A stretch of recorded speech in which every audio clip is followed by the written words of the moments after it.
Hala!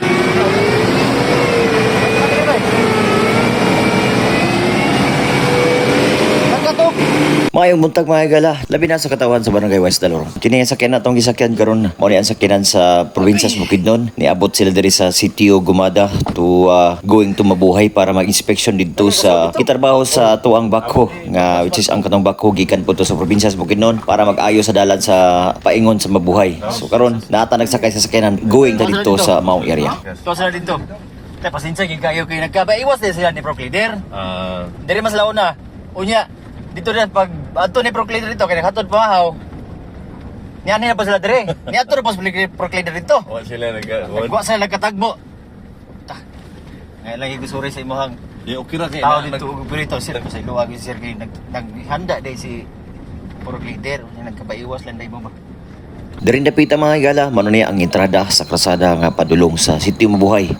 Pababa na ta dito kay diri pud gisugdan na og bakho padulong dito sa may sapa. Makita na to o na-inspection na to o makita kung sa gyud sitwasyon ang maong sapa para maagian na to or mapapay tayo pamaagi sa to ang engineering sa probinsya sa Bukidnon para makasulod gyud ang maong bakho. So diri nga dapita mga higala, wala na to damha ang mga panghitabo.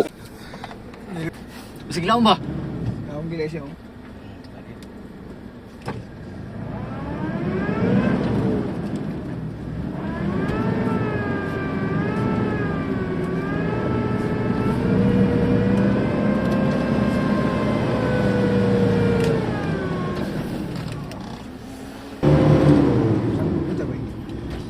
Royal drive ni boy. Oo. Di ka siya kahulat kay Ang dulo nga isang to. Oh, wala na.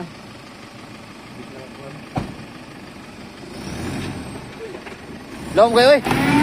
Hala.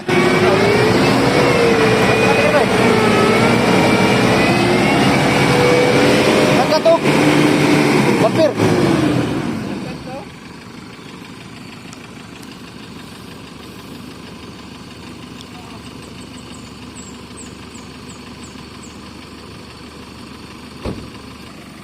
Iya tong pa sa ilo. Na may radyo si Rudy oh. Ato ang radyohan si Anoy. Tama si Anoy ya. Ito may balay bitaw. May radyo ito, radyohan ato sila. Kwansa na dia boy ah. Boy.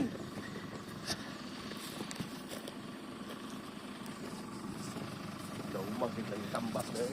Laom ni kayo pa. Daan pala ko. Wala ni boulders na to bay kana to. Ano? Oh, kananta ba? At ang mga higala ang dugang update sa atong ongoing road rehabilitation padulong sa Sitio Mabuhay, especially sa mga taga Mabuhay, Barangay West Dalorong para ma-update mo mga higala sa sunod nato mga video. Mahulam ta radyo di oh. Para panian to sa bako.